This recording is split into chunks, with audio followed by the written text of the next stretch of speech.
I mean, if I didn't have a framework of art, I don't think I would be able to accomplish all of these things that people, like some people see as brave things. I think this distance that art gave me really just gave me comfort. I was just like, well, art is not a crime.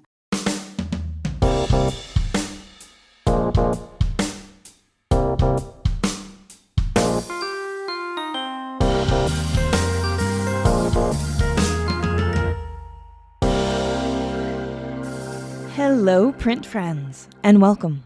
I'm your host, Miranda. This is a bilingual podcast, so if you subscribe to us, you'll be getting episodes in English with me, as well as in Spanish with Ronaldo Gil Zambrano.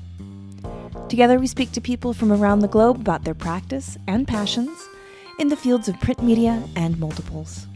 On this special episode of Hello, Print Friend, my guest is Nadya Tolokonnikova, creator of Pussy Riot. Nadya was first thrust onto the world stage in 2012, when Pussy Riot members were arrested for performing their punk prayer in the Cathedral of Christ the Savior in Moscow. Since then, Nadya has continued her practice of using performance art as activism, and I got the chance to speak with her just weeks before the opening of her solo exhibition at Container in Santa Fe. In this episode, we talk about her early art influences growing up in one of the most polluted and northernmost cities in the world, how she stays loving, open, and connected when making art about all the hard things in the world, and making prints with Shepard Fairey. Hi Nadya, how are you? Hello. I'm good. How are you doing? I'm really good. I'm good. Thank you so much for taking some time to talk to me. I know this is a really busy and exciting time for you, but I'm excited to learn more about what you're doing and help spread some of that good word. Thank you. I appreciate you taking the time. So, Nadya, you grew up in a mining town in northern Siberia. What presence did art have in that early part of your life in that context? Well, we had art books, and it was my window to the art world. And as a kid, I would refuse to have a nap in the middle of the day, like my grandparents wanted me to do. And instead, I would just take the art books, and they would come check on me and say if I'm sleeping. And I was trying to throw the books away and just like pretend like I'm sleeping, but they knew what's going on. As I'm actually refusing to take a fucking nap. I don't want to nap. Still, so it was books, and my dad also really obsessed with arts. He's an artist himself. Well, he's a musician. He's a writer, philosopher. Also, let's say a conceptual artist. He never got a chance to realize his potential, but he had all the knowledge it takes, just never had an opportunity in his life to realize it. And so he taught me early on the differences. I mean, like for our guests in the house, it was like almost like a trick that Nadya can, when she was 4 or 5, she could see the difference between Rococo and Barocco if presented the picture in architecture. I think right now I cannot see the difference, but when I was 4, allegedly I could. So my family opened up a lot of that for me. And then later, I got internet when I was 15, so that was another window. Yeah, absolutely. And so, can you talk to us a bit about your decision to study philosophy when you went to college, and then how that later influenced your art practice? I wanted to study something without actually studying anything because I didn't want to get any actual profession. And my mom wanted me to become a lawyer or economist, two professions that seem to be able to bring you a good future. And I didn't want to have an actual profession. And also I felt like it's really early for me to decide what I want to do with my life. I was 16 when I finished the school. It's a normal age at the time. Usually kids would finish the school at 17. I started a year earlier, so I was 16. So I was a baby, and I knew that. And so I wanted to just like buy some time to think about the world, my relationship with the world, and explore myself and move to a big city where I can meet people who are like-minded, because it's really difficult in small provincial city of Norilsk, partly because most of the ambitious people, they try to leave the city, and it doesn't mean that everyone who stays is bad. It's just that they're not do not have this maximalism of that I had in me, so I wasn't able to connect with them at the same level. So I wanted to move to Moscow and study something really broad and just get humanitarian knowledge, and then figure out what I wanted to do. And I knew vaguely that I wanted to do contemporary art, but I needed to find like-minded people in the community, and then figure out the medium of art itself. I really connected with what you just said. I'm also a philosophy major in that sense of wanting to get at sort of what traditional school maybe doesn't offer you, which is what lies underneath of that, like, what is life made of? What is art made of? And not something that's just a funnel right into a job. So I definitely understand with that. Yeah. Yeah, it's a lot to ask young people, I think, to just jump right into choosing their profession. I think this is the way it used to be in Moscow State University, where I ended up studying. So they used to have few years of philosophy for everyone. It doesn't matter who you're going to be later, whether you're going to become a lawyer or a doctor. You would always study philosophy at first, and then it will inform your decision. You will be able to make an actual informed decision who you want to be in life. I have often said that I think everyone would be better off if they chose to go to school, if they were made to go through a few rounds of philosophy, I think. Mm-hmm. Yeah. And so, what was your first introduction to performance art? You said that you knew you were interested in contemporary art, but performance itself being an artistic medium, when do you remember discovering that was an option for self-expression? So, a couple of people. One, I've heard about Oleg Kulik, who made a performance where he behaved like a dog, running around and biting people, and I really loved it. It really resonated with whatever I was 14, 15, and obviously a lot of angst. So I felt like he understands what I'm going through, and my parents don't. So I love contemporary art more than I love my parents. Not now, but at the time I was a terrible teenager. I, Yeah, I that's was very in teenage of you. I don't think anyone could blame you. I was in a major fight with my parents about my future.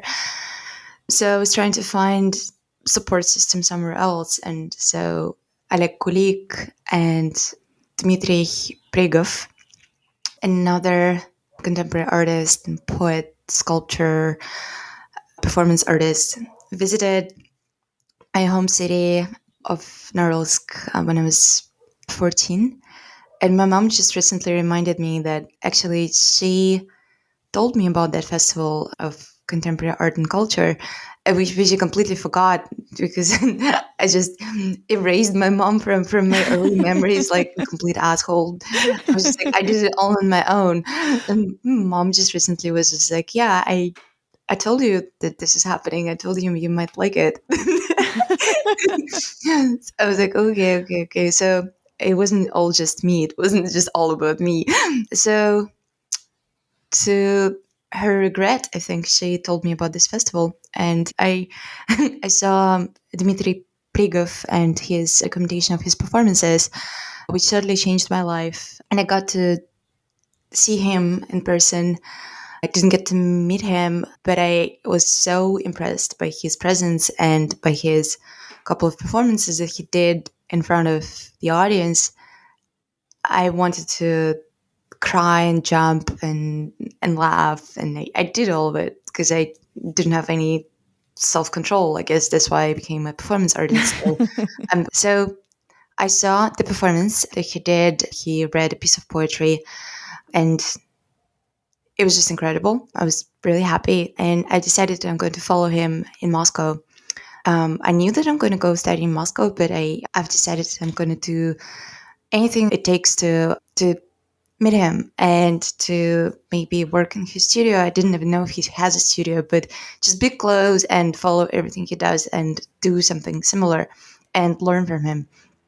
And in a couple of years, I did move to Moscow, and I did find him, and we met, and it really had a profound effect on me and my collective that I helped to co-found. But we've decided to make an action with him, so we were preparing this performance piece, and on the way to making this performance, he had a heart attack and he died in 2 weeks, which was an absolutely formative story for my life, because I felt a little bit like an adult at the time, because like for the first time in my life, I was still 17, but I felt like an adult because he was a hero of mine and guru, and I wanted to be like him. And then he died basically on the way to make a performance with me and my comrades, and I felt responsibility of continuing this path.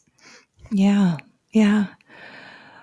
Why do you feel that performance art is such a powerful vehicle for activism? You know, it really engages people, I know, but from your career with it, why performance in particular kind of lights people up? I think it gives you tools to do things that you wouldn't be able to accomplish just by yourself or with a small group of people. You can just reach bigger amount of people, I guess. But yeah, I don't have any big answer here. It's just I was drawn to performance and I was drawn to politics, and it happened to coincide. But I'm pretty sure any other medium would work as well, like whether it's graffiti or even painting, still can be effective. Art amplifies your voice. Yeah, absolutely. It sounds like performance art picked you then. I wanted to explore myself and I wanted to build something different from myself than I was. I was really shy and really didn't know how to communicate my thoughts and feelings. And it was just like this little nerdy girl who had a lot of things to say. I felt like I have a lot of things to say, but I didn't know even how to start because I couldn't raise my voice in the class and I couldn't raise my hand unless I'd been asked to. So I had to completely reteach myself on how to behave and how to be a human being and how to present myself to the world. And I think performance art is also really good for that.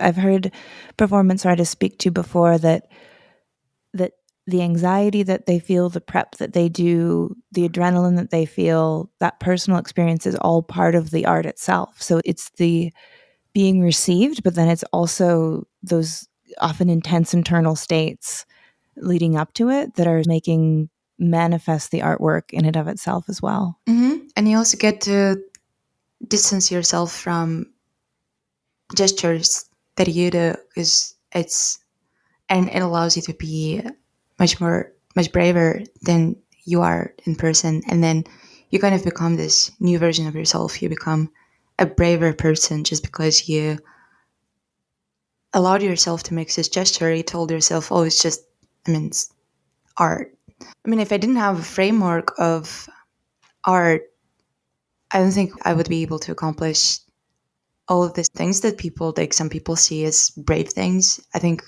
this distance that art gave me really just gave me comfort. I was just like, well, art is not a crime. So I'm just using my body and surroundings as paints and brushes. And I have all the rights to do it, even though I knew I'm technically having all the rights to do it. In fact, I'm living in a authoritarian state and I'm going to get in troubles for that. But I was just like, no, but I'm an artist and it's just my expression. So I should be able to do it, right? Yeah, that's beautiful. You've written that you're dedicated to staying loving, opening, and connected, and that sympathy and connection are the only truly reliable friends for someone who thrills at being finely tuned into the world, which I loved and very much agree with. And I'm hoping maybe you could speak to how you stay with that practice of staying loving, opening, and connected and not bogged down or overwhelmed, and how you protect sort of your mental health and your energy as someone whose practice engages so deeply with truly atrocities that are happening in the world, what is that balance and what is that practice like for you? I have to remind myself every day about the importance of staying open and flexible. It's funny when you read that the part, I didn't even recognize it was me, but then I was like, oh yeah, it's something, because it's always a fight between forces that make me cynical and pragmatic and closed and just angry closed down person versus those that I was writing about. And it's a real battle. It's like Mm-hmm. Dostoevsky said that angels and demons are on the battleground, and the battleground is hearts of human beings. So those are my versions of angels and demons, and it's the core of my existence to want to remain a kid until I die. And I say being a kid, I mean just leave this sense of curiosity and wondering about the world and what it has to present to you. But it's really difficult. I'm injured and traumatized in so many levels, and so it takes work and work. I mean, it's a lot of things. My community, my family, my friends really help. Then looking up to your heroes and sheroes and historical figures or artists that you love, like Judy Chicago. If you read her biography, well, the recent biography, it's a beautiful history of resilience and strength and persistence in the face of terrible attitude, the disgusting misogyny that she had to Mm-hmm. experience, and she still kept working on her art, and though all of the major institutions and galleries rejected her for being too radical. And she's just now, in the last dozen of years, I think she's getting the recognition that she definitely deserved for being a massive artist that she is, and for an icon to change lives of so many women and women identifying people and just people who fight for gender equality. And so reading biographies of people like Judy and she in particular, and getting to know her and seeing her in action and seeing her just being really clear and persistent about what she wants to achieve, it really helps and teaches me a lot. Then what else helps? Just because good food, Mm-hmm. good trying to be in good health and Mm-hmm. exercising. Yeah. Yeah. So the physical, mental, spiritual caretaking, I think it sounds like it's a holistic process for sure. Yeah. And TMS really helped. Most of the people do not know what it is, but it's a really good thing. So if anyone of the listeners struggle with uncured depression, look up TMS. I'm not going to go deep into it, but it really helped me. I went through a course earlier this year, and it was really life changing. Wonderful. Yeah. Thank you for that. Can you tell us a bit about your upcoming solo exhibition at Container in Santa Fe? It started from Judy. Mm-hmm. Um, Judy Chicago told Michael and Tonya, who are owners and founders of Container Gallery, that they need to travel to LA for the opening of Putin's Ashes at Jeffrey Deitch Gallery. And they did it. They were one of the first people who saw the exhibit, and they collected two art pieces, two Putin's Ashes pieces. They were the first collectors of this series. So it meant a lot to me, their support and the fact that they not just jumped in an Uber and showed up, but actually came from another city, was totally incredible. And they told me we would like to have Putin's ashes in Santa Fe. And I was like, oh, yeah, sure. I mean, like, people tell you all sorts of things. They don't really Yeah. mean it normally. I was like, yeah, of course, yeah, I'd love it. And then normally, like in Los Angeles, people just disappear after that. So they didn't disappear, and they totally meant it. So we're opening it on the 30th of June in Santa Fe to contain our gallery.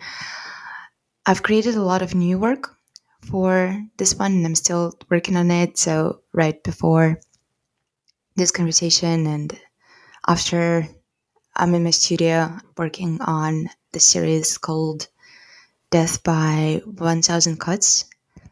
And it's a collection of prison shaves from metal that we found at the abandoned prison facility. I'm not going to tell you where. And so we created a lot of, 100 of those shaves from that repurposed metal. And I'm framing them in my signature furry frames, really replicating this labor, like forced labor situation that I had in penal colony.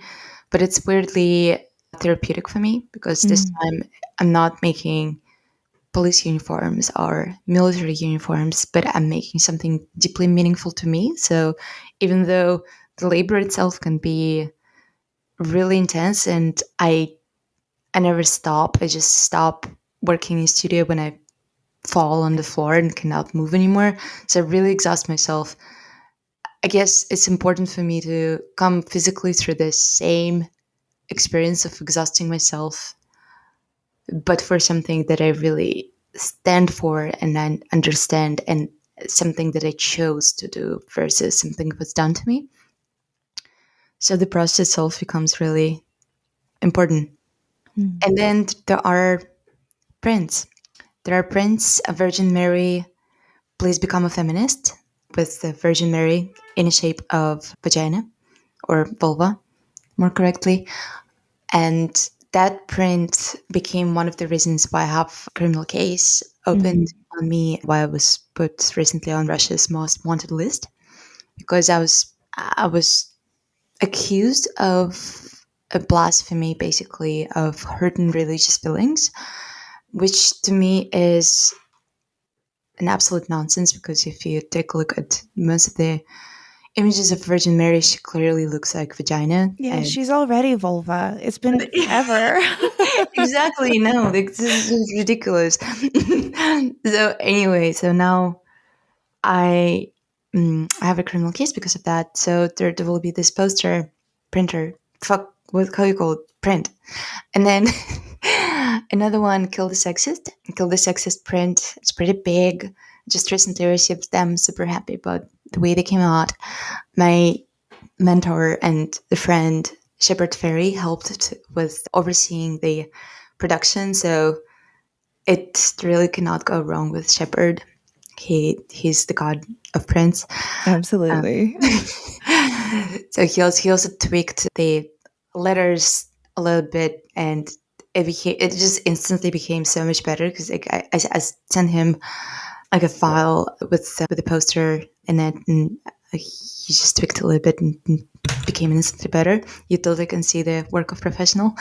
So it's Kill the Sexist is our first song that we wrote in 2011 when we started Pussy Riot. So it's the Genesis origin piece. Oh, that's great. And I know that you'd worked with Shepard at least once before. Has your friendship with him kind of been your introduction to printmaking and bringing that into your artistic practice, or were you interested or used it before then? I did prints, but I didn't do what they call fine art prints. I guess it was more posters for people who follow Pussy Riot, people to put in the wall if they want it, but it wasn't in this more like fine art context. It was just really interesting for me to learn about the difference between paper, this cotton rag paper and all the intricacies. I did not know about any of that before our work with Shepard. So you might be right. That's great. Oh, I love to hear that you're getting a bit of the printmaking bug. It sounds like once you start talking about paper, there's no going back. Yes. It's really the world I want to learn so much more about. It seems like a great avenue for me because it's still affordable. So I feel like most of the people who follow Pussy Riot, they don't happen to be extra wealthy. Just because of the topics that we talk about, they're really explosive, and we talk a lot about equality, inequality. And there are people who happen to have a lot of money who follow this, but the majority of followers are people like me. Mm-hmm. And so I feel like whether I won't be able to buy the work of artists, even if I really love them, for $5,000, I would totally spend $500 or $100. Yeah, absolutely. And print has such a wonderful history connected with activism and getting the word out and power to the people and all of that. So I'm really excited to see what the future holds for your collaboration in this medium. Well, Nadya, thank you so very, very much for joining me. It's been an honor and a pleasure to chat with you. And I just hope that you stay safe and keep making prints, because we would love to see more from you in the print world. Oh yeah, and also Guerrilla Girls, definitely one of the major influences, because I just adore every single thing that they do. Wonderful. I love that. I love them too. So thank you again, and I look forward to seeing your exhibition in Santa Fe. Thank you. If you like today's episode, we have a Patreon where you can help us keep the lights on and get bonus content, like Shop Talk Shorts, where our editor Timothy Pauschak digs deep on materials, processes, and techniques with past guests. Also, if monetary support isn't in the cards right now, you can leave a review for us on your podcast listening app of choice, or buy something from one of our sponsors and tell them Hello Print Friend sent you. But as always, the very, very best thing you can do to support this podcast is by listening and sharing with your fellow print friends around the world. And that's our show for this week. Join me again next week when my guest will be Taran Lasgun. Taran is a Bikani citizen and visual artist. His work centers around the process of color exploration and visual documentation of nature, cosmos, cultural narratives, and recollections of home. We'll talk about indigenous abstraction, the tradition of Bikani painted lodges, and studying at the prestigious Institute of American Indian Arts in Santa Fe, New Mexico. You won't want to miss it. This episode, like all episodes, was written and produced by me, Miranda Metcalf, with editing by Timothy Pauschak and music by Joshua Weber. I'll see you next week.